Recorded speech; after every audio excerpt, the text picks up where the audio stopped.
अस्सलाम वालेकुम बच्चों। पॉपुलेशन चैप्टर में हम लोगों ने काफी सारे टॉपिक्स को लास्ट क्लास में कवर किया था, जिसमें हम लोगों ने बर्थ रेट, डेथ रेट से रिलेटेड, एज स्ट्रक्चर से रिलेटेड सवाल किए थे। आज जो हम लोग टॉपिक पढ़ने जा रहे हैं, it is also the same chapter, population, but different topic, and that is rural urban migration. अगर मैं रूरल अर्बन माइग्रेशन की बात करूं तो सबसे पहले तो इन वर्ड्स को समझ लेते हैं। What does rural mean? Rural का मतलब होता है गांव देहात, यानी कि जो कंट्री साइड होती है, विलेजेस होते हैं। और अर्बन का मतलब क्या होता है? अर्बन का मतलब होता है सिटीज, यानी कि जो शहर हैं, पक्के बड़े शहर हैं। लोग गांव देहातों से उठ के शहरों की तरफ माइग्रेट करके आ रहे हैं, that is called rural urban migration. ठीक है जी। तो भाई सबसे पहले तो हमारे पास पास्ट पेपर का एक सवाल है, define the term migration. Migration क्या होता है? Migration is the movement of people from one place to another place. एक जगह से दूसरी जगह मूव कर जाना, ये रूरल अर्बन माइग्रेशन है या माइग्रेशन है बेसिकली। अगर लोग रूरल एरिया से अर्बन एरिया मूवमेंट करें तो वो रूरल अर्बन माइग्रेशन हो गया। भाई causes of rural urban migration में सवाल किस तरीके से आते हैं? पहला सवाल आता है, why do people need to migrate from rural areas to urban areas? लोग रूरल एरिया से अर्बन एरियाज की तरफ क्यों आ रहे हैं? या फिर ये दूसरे वर्ड्स में सवाल आ सकता है, explain the causes of rural urban migration, जिसमें दो तरीके के फैक्टर्स हैं। हमारे पास रूरल पुश फैक्टर्स भी हैं और अर्बन पुल फैक्टर्स भी हैं।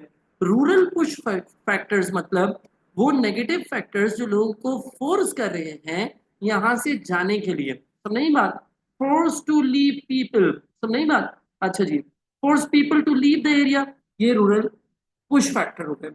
अर्बन पुल फैक्टर्स मतलब के वो एरियाज जो लोगों को अट्रैक्ट कर रहे हैं, अट्रैक्ट कर रहे हैं टुवर्ड्स व्हाट? Towards cities. ठीक है जी, ये रूरल अर्बन माइग्रेशन के मैंने आप लोगों को बेसिक बेसिक चीजें बता दी।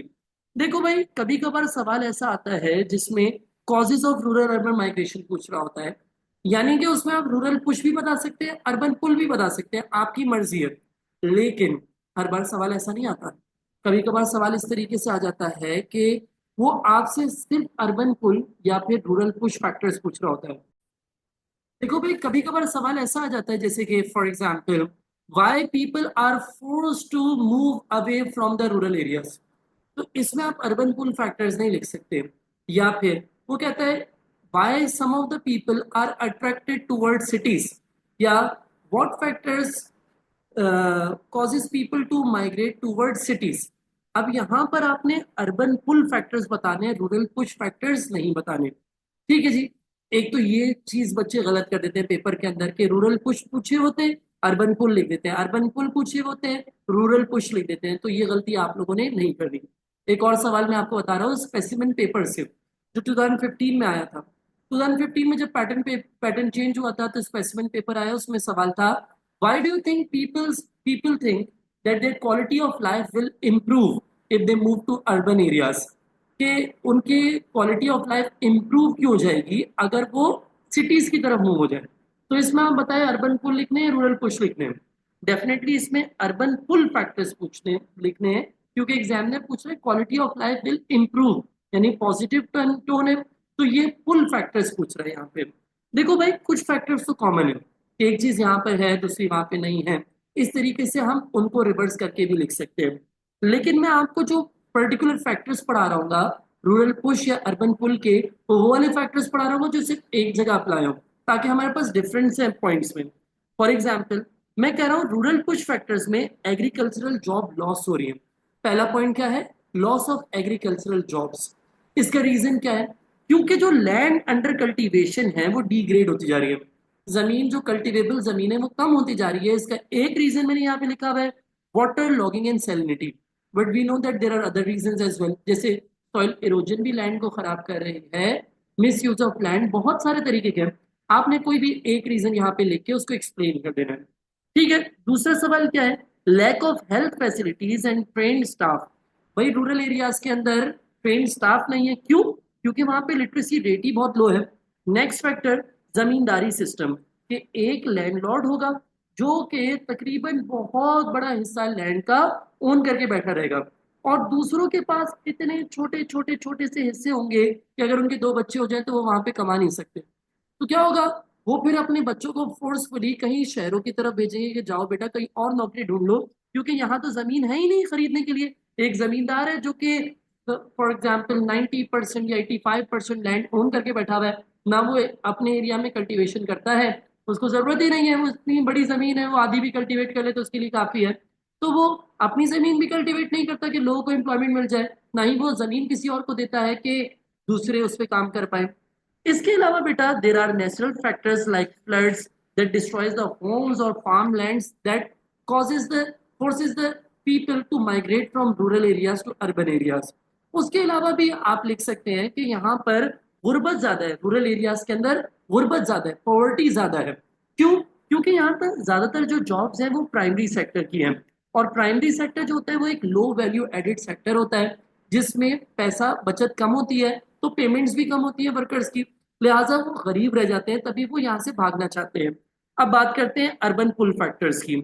अर्बन पुल फैक्टर्स में रिवर्स है, बेटर पे है, क्योंकि यहाँ पे प्राइमरी नहीं रेदर सेकेंडरी या टर्शरी जॉब्स हैं, यानी मैन्युफैक्चरिंग या प्रोसेसिंग वाली जॉब्स हैं, या टर्शरी सेक्टर यानी कि सर्विस सेक्टर वाली जॉब है, which is the highest value added sector.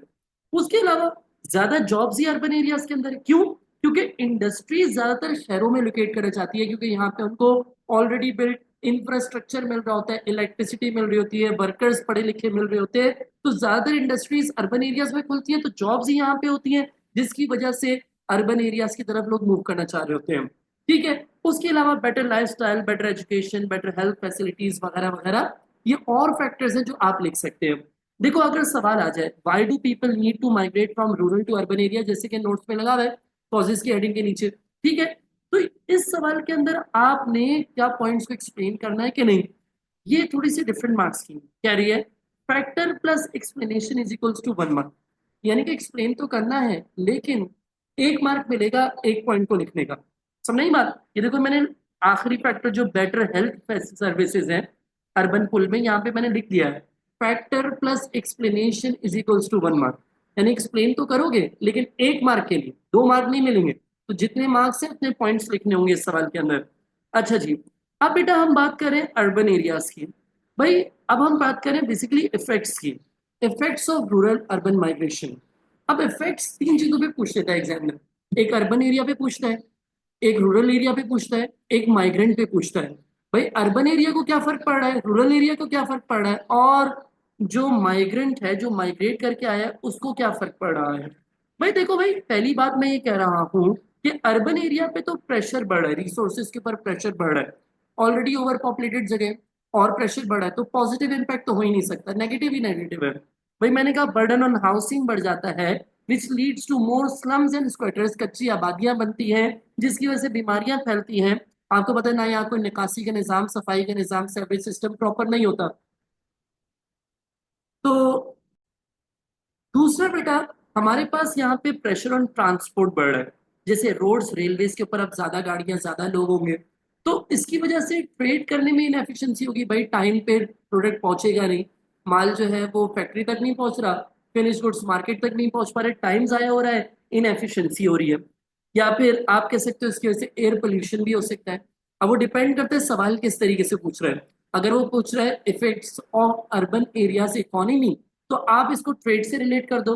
अगर वो कह रहा है on the people living in urban areas, तो आप एयर पोल्यूशन और हेल्थ ऑफ पीपल से रिलेट कर सकते हो। अगर वो सिर्फ कह रहा है कि effects on the urban area, specify नहीं कर रहा है किस पे इफेक्ट्स, आप आपकी मर्जी, आप जैसे भी एक्सप्लेन करना चाहो। नेक्स्ट पॉइंट क्या लिखा हुआ है, there may be increase in air pollution due to use of more vehicles. भाई गाड़ियां ज्यादा होंगी, स्मोक ज्यादा उठेगा, व्हीकल ज्यादा होंगे, एयर पोल्यूशन भी होगा। फिर बेटा जो अक्सर देहाती यहाँ पर आ जाते हैं उनको जॉब्स नहीं मिलती, they find difficult to find jobs, जिसकी वजह से वो चोरी डकैती करते हैं और शहरों में क्राइम रेट में इजाफा होता है। आप देखिए कराची के अंदर भी कितना ज्यादा क्राइम रेट बढ़ चुका है, और ज्यादातर गैर मकामी ही होते हैं जो कि यहाँ पे चोरी डकैती कर रहे होते हैं। इसके अलावा बेटा अब हम पढ़ रहे हैं effects on migrant. Effects on migrant में मैंने 2 तरीके के इफेक्ट्स लिखे हैं। पहला, साइकोलॉजिकल प्रॉब्लम्स।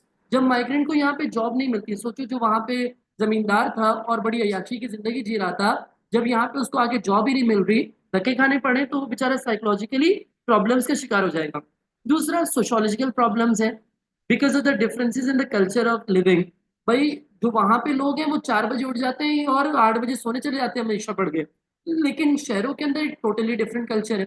यहाँ पे लोग 4 4 बजे सो के उठ रहे होते हैं, आपने देखा है। बहुत सारे लोग तो ऐसा भी कर रहे होते हैं।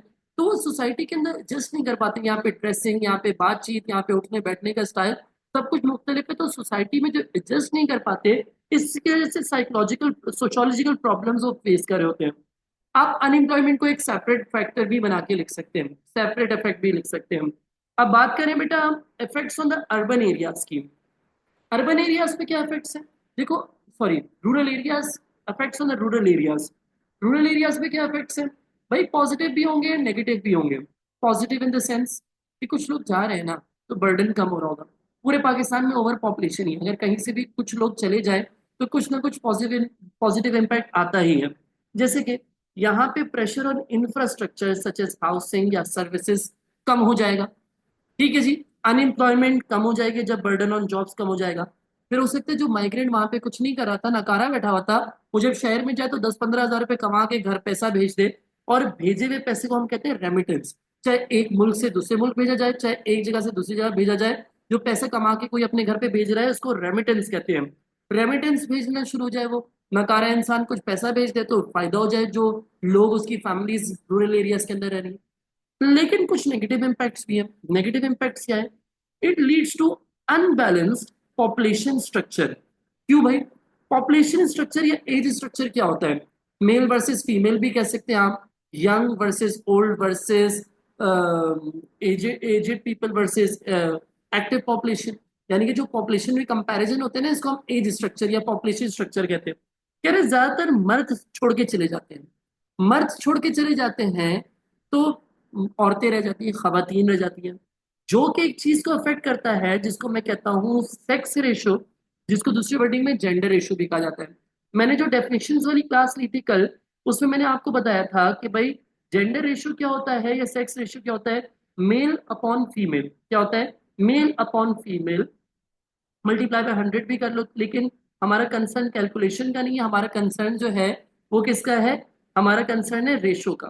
बेसिकली अगर सोचो मेल जा रहे हैं, न्यूमरेटर कम हो रहा है, तो आंसर बड़ा आएगा या छोटा आएगा? हाँ जी, बड़ा आएगा या छोटा? छोटा। यानी कि रूरल एरिया से मेल जा रहे हैं तो उसका जेंडर रेशियो या सेक्स रेशियो गिर रहा होगा, कम हो रहा होगा। और रूरल एरिया से अर्बन एरियाज में मेल आ रहे हैं तो उनका जेंडर रेशियो क्या हो रहा होगा? बढ़ रहा होगा। ये क्यों बता रहे हैं? बहुत पुराना सवाल मुझे याद आ गया था अभी अभी, जिसमें एग्जामिनर ने पूछा था, how does rural urban migration affect the sex ratio of rural in urban area and explain why. तो भाई वाई का आंसर क्या है? मर्द जाते हैं एक जगह से दूसरी जगह, तो रूरल एरिया का सेक्स रेशियो कम हो जाता है, अर्बन एरिया का सेक्स रेशियो बढ़ जाता है। इसलिए मैंने आपको ये भी बता दिया।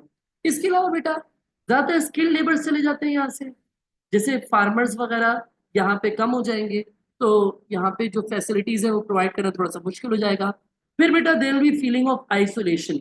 आइसोलेशन मतलब अकेलेपन का एहसास होगा। जैसे मर्द चला गया, बीवी वहां पे रह गई, तो वो अकेलापन महसूस करे। अब बीवी जो मर्द वहां पे चला गया है वो भी अकेला है बेचारा, फैमिली नहीं है उसकी, बच्चे बीवी घर पे है, तो वो भी आइसोलेटेड फील करेगा, अकेला फील करेगा। इससे फैमिली लाइफ जो होती है, वो फैमिली सिस्टम जो होता है वो फ्रैक्चर हो जाता है, टूट जाता है। ये एक नेगेटिव इम्पैक्ट है रूरल अर्बन माइग्रेशन का। अब देखो हमने ऑब्जर्व किया कि यार नेगेटिव इम्पैक्ट ज्यादा हैं और पॉजिटिव इम्पैक्ट थोड़े हैं। अब जिस चीज के भी नेगेटिव इम्पैक्ट्स होते हैं उसके सोल्यूशंस तो सोचने पड़ते हैं। तो नेक्स्ट हमारे पास हेडिंग है solutions of rural urban migration. इसमें पहला पॉइंट, पहला सवाल क्या लिखा हुआ है भाई? How can be people encourage to stay in the rural areas. लोगों को कैसे इनकरेज करें कि वो अपने गांव में ही रहे, वो अर्बन एरियाज उठ के ना आए।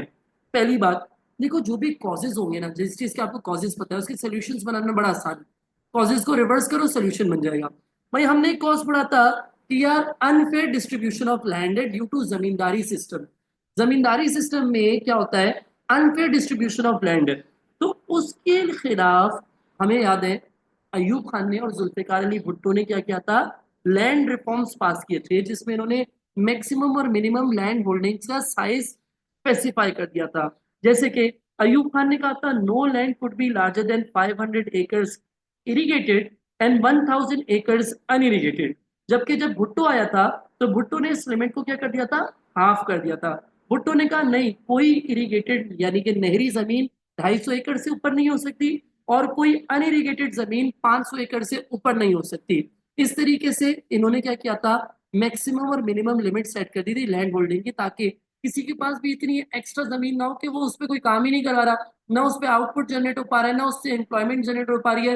तो अयूब खान और भुट्टो ने इसके खिलाफ लैंड रिफॉर्म्स पास किए थे। ये एग्जाम्पल्स हैं, ये एग्जाम्पल्स आपके 6 मार्क के आंसर के अंदर भी बहुत काम आ सकती है, तो इनको खास तौर पर याद रखना है। दूसरी बात बेटा, भुट्टो ने एक और काम किया था रूरल एरियाज के अंदर मेडिकल फैसिलिटीज को इंप्रूव करने के लिए। RHCs, रूरल हेल्थ सेंटर्स बनाए थे, ताकि लोग इलाज करवाने की वजह से अर्बन एरियाज की तरफ ना मूव करें। उसके अलावा बेटा, मैंने आपको जब स्मॉल स्केल और लार्ज स्केल इंडस्ट्रीज का चैप्टर इंडस्ट्रीज पढ़ा रहा था, तो मैंने आपको स्मेडा और PSIC की एग्जांपल भी दी थी। ये वो छोटी छोटी इंडस्ट्रीज, स्मॉल स्केल इंडस्ट्रीज को बनाने के लिए, मदद करने के लिए गवर्नमेंट की बनाई हुई ऑर्गेनाइजेशन है। Small medium enterprise development authority और पंजाब स्मॉल इंडस्ट्री कॉर्पोरेशन, जिसको पंजाब स्मॉल इंडस्ट्री कॉर्पोरेशन भी है, पाकिस्तान स्मॉल इंडस्ट्री कॉर्पोरेशन भी है। तो PSIC नाम की दो ऑर्गेनाइजेशन है, Punjab small industry corporation, Pakistan small industry corporation. ये कह रही है कि चलो ठीक है यार, रूरल एरियाज के अंदर बड़ी बड़ी इंडस्ट्रीज नहीं लग सकती ना, क्यों, वहां पे इंफ्रास्ट्रक्चर ही नहीं है, वहां पे वो चीजें, रिक्वायरमेंट ही नहीं पूरी हुई। लेकिन स्मॉल स्केल या कॉटेज इंडस्ट्रीज तो यहाँ पे बन सकती हैं जिनकी इतनी रिक्वायरमेंट नहीं है। और आपको मालूम है कि पाकिस्तान की 80% लेबर फोर्स तो स्मॉल स्केल कॉटेज इंडस्ट्रीज में एम्प्लॉयड है। तो अगर रूरल एरियाज के अंदर स्मॉल स्केल कॉटेज इंडस्ट्रीज लगा दी जाए, तो सोचो कितनी सारी जॉब अपॉर्चुनिटीज यहाँ पे क्रिएट हो जाएंगी।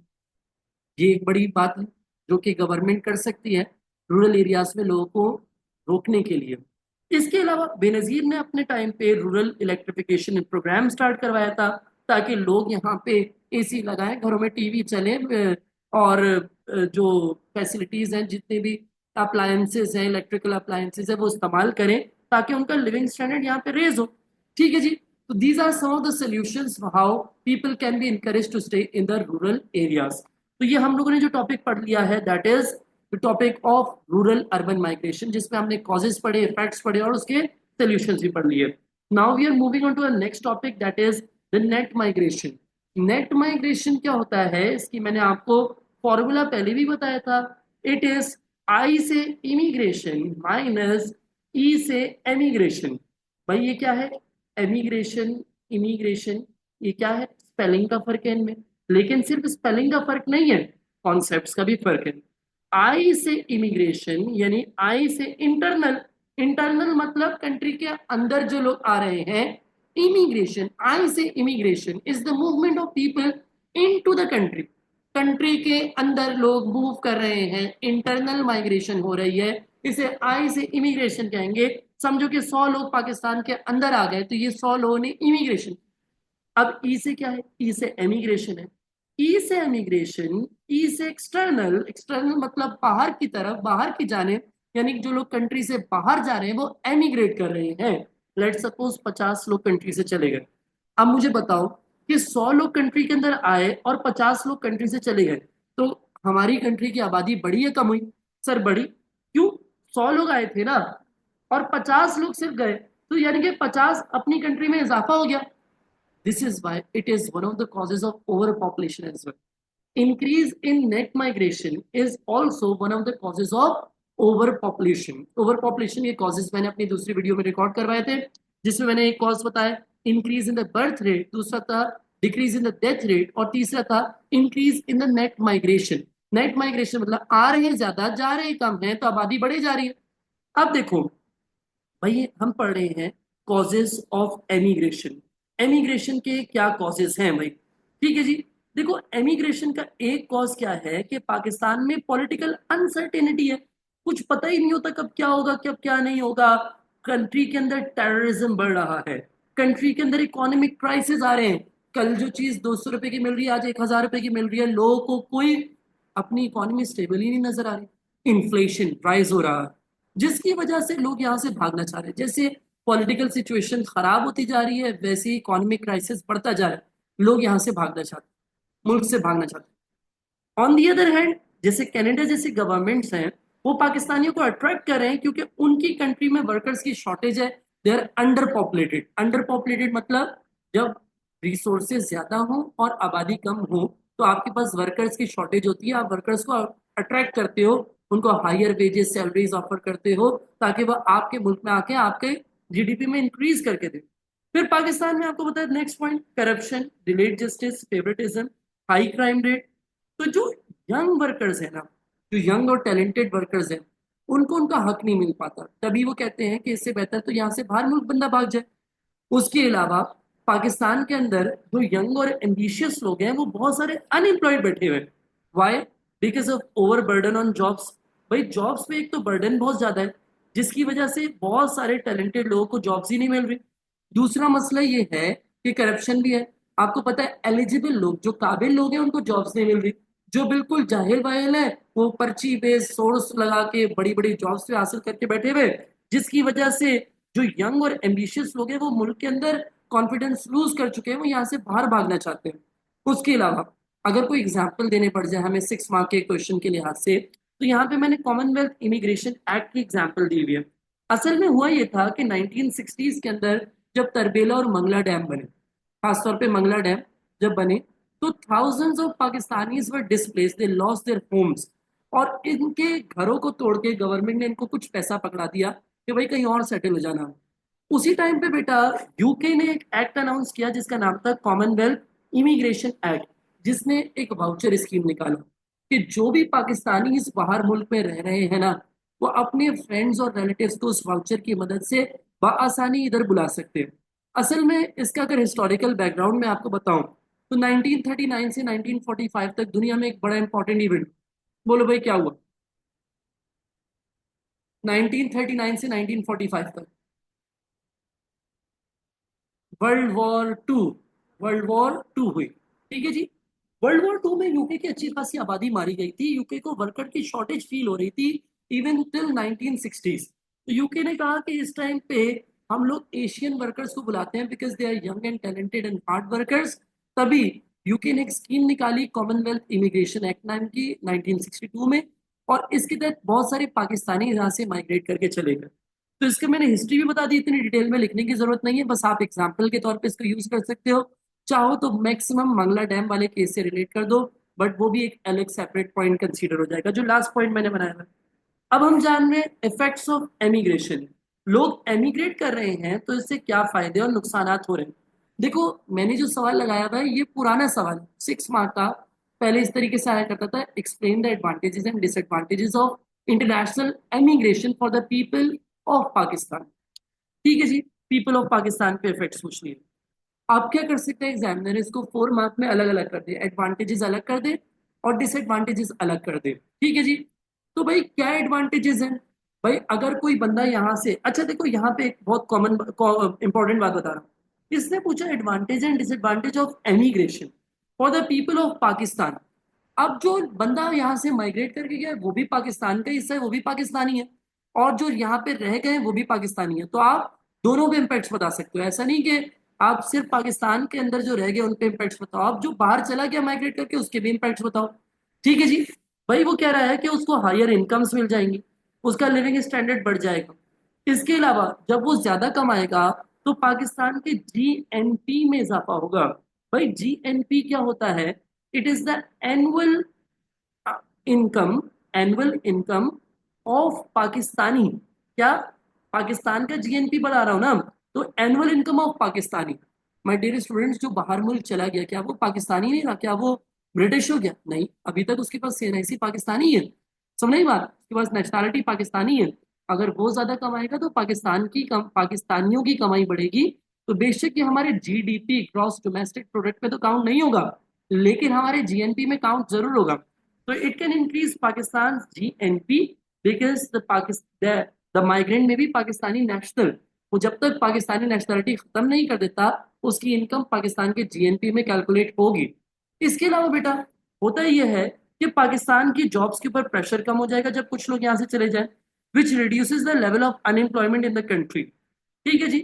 तो ये आप कुछ रीजंस बता सकते हो, लेकिन मसला ये है, मुझे एक बात बताना कि जब भी एमिग्रेट करने का टाइम आएगा, अमेरिका जाना है, यूके जाना है, तो मुझे बताओ कि कौन लोग जाएंगे? जो पाकिस्तान में काम करने वाले लोग थे उनके ज्यादा जाने के चांसेस हैं, जो फारिग बैठे थे जिनको पाकिस्तान में भी कोई काम नहीं दे रहा था? बोलो भाई। जाहिर सी बात है, जो एजुकेटेड वर्कफोर्स होगी, जो यहाँ पे एम्प्लॉयड होगी, जो पढ़ी लिखी होगी, अक्सर वही सबसे ज्यादा जाते हैं। तो इससे पाकिस्तान को नुकसान भी होता है कि it results in loss of educated workers. जैसे पाकिस्तान के डॉक्टर्स टीचर्स यहाँ से चले जाते हैं, which reduces the potential of productivity in Pakistan. Productive लोग जब यहाँ से चले जाएंगे तो प्रोडक्टिव पोटेंशियल पाकिस्तान की कम हो जाएगी, ये नुकसान है। उसके अलावा बेटा, हो सकता है कि जो बाहर जाए उसको वहां पे जाके जॉब ना मिले, इस क्वालिफिकेशन में not be accepted, perhaps because of language problems, उसकी इंग्लिश उतनी अच्छी नहीं है या उसको वहाँ की जबान नहीं आती, जैसे जर्मनी या जर्मन नहीं आती, तो जरूरी नहीं कि उसको बेहतर जॉब ही मिले। हो सकता है उसको वहां पे गटर साफ करने पड़े, उसको काम नहीं आता हो। उसके अलावा बेटा, there is high cost of living abroad which results in lower living standard. मेरे बहुत सारे जानने वाले हैं यहाँ से, यहाँ पे 2-3 लाख रुपए कमा रहे थे, ज्यादा कमाने की ख्वाहिश में दुबई चले गए। वहां पे कमा रहे तो 6 लाख 7 लाख 8 लाख है, लेकिन खर्चा इतना ज्यादा है कि उनका उल्टा लिविंग स्टैंडर्ड गिर गया। बढ़ने के बजाय उनका लिविंग स्टैंडर्ड गिर गया। यहाँ पे आराम से पूरे घर में रहते थे अपना, वहां पे एक कमरे में भी 4-4 लोग बेड शेयर कर रहे हैं और किस तरीके से रह रहे हैं, तो उनका लिविंग स्टैंडर्ड बढ़ा या कम हुआ? तो कम भी हो जाता है, ऐसा नहीं है कि हमेशा उनका लिविंग स्टैंडर्ड बढ़ेगा। उसके अलावा रिलीजियस, यानी कि पाकिस्तानियों को एक्सट्रीमिस्ट भी समझा जाता है। आपको पता है पाकिस्तान में टेररिज्म इतना ज्यादा हो गया है, करप्शन इतनी ज्यादा हो गई है, हमारा एक नाम बदनाम हो गया। बहुत सारे लोग जो बाहर जाते हैं वो तो ये बात को छुपाते हैं कि हम पाकिस्तानी हैं, ताकि उनको जॉब्स पे रखा जाए या इज्जत मिले। बहुत सारे लोग बस एशियन एशियन का ठप्पा लगाते रखते हैं अपने साथ, और कुछ लोग तो अपने आप को इंडियन भी डिक्लेयर कर देते हैं ताकि उनको एक्सट्रीमिस्ट या टेररिस्ट ना समझा जाए। तो ये बड़ा प्रॉब्लम है पाकिस्तानी फेस कर रहे हैं।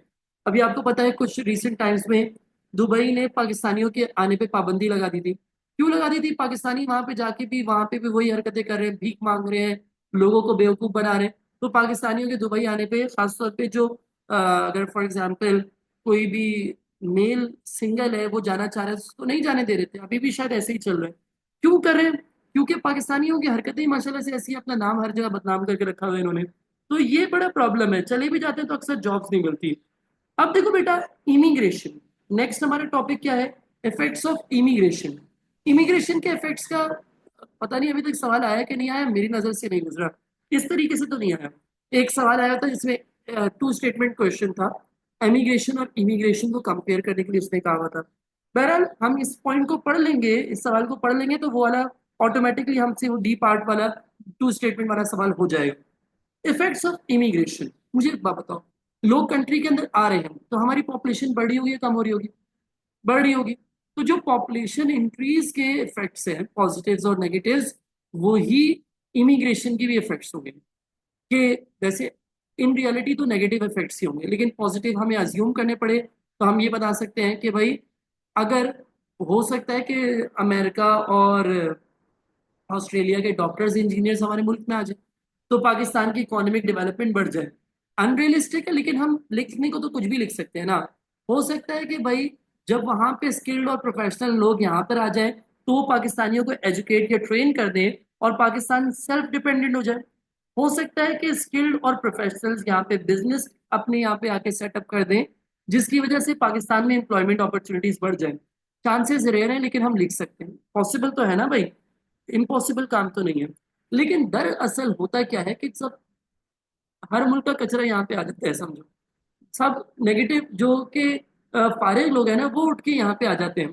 तो वो उल्टा क्या करते हैं, पाकिस्तान की और जॉब अपॉर्चुनिटीज के ऊपर प्रेशर बढ़ाते हैं, अनएम्प्लॉयमेंट बढ़ती है। और अगर काम के हो तो वो पाकिस्तानियों की जगह जॉब करने लग जाते हैं तो पाकिस्तानियों को जॉब नहीं मिलती। In either of the case unemployment Pakistan में राइज होती है, चाहे उनको जॉब मिले या ना मिले। मिलेगी तो किसी पाकिस्तानी की जॉब चली जाएगी, नहीं मिलेगी तो वो आके अनएम्प्लॉयड होंगे, तो अनएम्प्लॉयमेंट लेवल तो बढ़ेगा ही ना मुल्क में। उसके अलावा बेटा, Pakistanis may be put off from training and education if this does not lead to secure employment। भाई अगर फॉर एग्जाम्पल हमें सिक्योर एम्प्लॉयमेंट नहीं मिल रही तो पाकिस्तानी जो है वो ट्रेनिंग एजुकेशन नहीं हासिल करेंगे। उसके अलावा foreign workers will send remittance to their country which will not benefit Pakistan economically. भाई पाकिस्तान का पैसा वो बाहर मुल्क भेजते रहेंगे तो पाकिस्तान का तो मुल्क से पैसा कम होगा ना, पाकिस्तान को तो नहीं फर्क पड़ेगा, पाकिस्तान को तो उल्टा नुकसान होगा। तो ये सब नेगेटिव इफेक्ट्स हैं इमिग्रेशन के। आई होप कि आप लोग को समझ आ गया। बेटा नेक्स्ट जो हम टॉपिक स्टार्ट करने जा रहे हैं that is the difference between population density and population distribution. Density क्या है? एक फॉर्मूला है भाई। फॉर एग्जाम्पल 100 स्क्वायर किलोमीटर पे 1,000 लोग रह रहे हैं, तो इसका ये मतलब है कि 1 स्क्वायर किलोमीटर पे 10 लोग रहते हैं। ये कैलकुलेशन करना कि कितने एरिया पे कितने लोग रहते हैं, that is called population density. The number of people living over a particular unit of area, usually इनको स्क्वायर फीट में कन्वर्ट करके करते हैं, तो that is called population density. लेकिन डिस्ट्रीब्यूशन में हम कोई ऐसा हिसाब नहीं कर होते। हम जनरली बात कर रहे हैं कि पंजाब में आबादी ज्यादा है बलूचिस्तान के मुकाबले में, तो ये क्या है, हम बता रहे हैं कि बलूचिस्तान पाकिस्तान की आबादी ऐसे डिस्ट्रीब्यूट हुई हुई है कि पंजाब में ज्यादा और बलूचिस्तान में कम है। That is population distribution. The spread of people over an area is distribution, but the number of people living over a particular unit of area, let's suppose 10 people living over 1 square feet, that is called population density। ठीक है जी। अब बेटा मैं सवाल जो आपको करवाने जा रहा हूं वो है फैक्टर्स अफेक्टिंग पॉपुलेशन डेंसिटी से रिलेटेड। ठीक है जी। जिसमें मैं आपको दो तरीके के फैक्टर्स पढ़ा रहा हूँ। फिजिकल, फिजिकल का मतलब होता है नेचुरल। ज्योग्राफी के अंदर फिजिकल का वो इमोशनल और फिजिकल वाला नहीं है। ज्योग्राफी के अंदर यानी इन्वायरमेंट ऑफ पाकिस्तान के अंदर फिजिकल का मतलब होता है नेचुरल, कुदरती चीजें। सवाल कैसे आया हुआ है पास्ट पेपर में? Explain the physical factors that affect the population distribution in Pakistan. अब आप बोलोगे सर आप तो डेंसिटी वाले पढ़ा रहे हैं, ये सवाल में डिस्ट्रीब्यूशन लिखा हुआ है, इतना फर्क समझो। ठीक है ना, फैक्टर्स वही लिखने होंगे। You should develop your answer. You should develop your answer का मतलब क्या है कि आपने एक पॉइंट को लाजमी एक्सप्लेन करना है।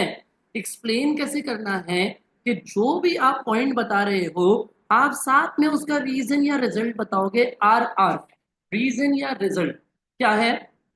फॉर एग्जाम्पल पहला फैक्टर लिखा हुआ है कि भाई फ्लैट लैंड होना चाहिए, प्लेन एरिया होना चाहिए। Why? Why reason? Because more people are able to settle over there and build their houses. दूसरा पॉइंट है क्लाइमेट।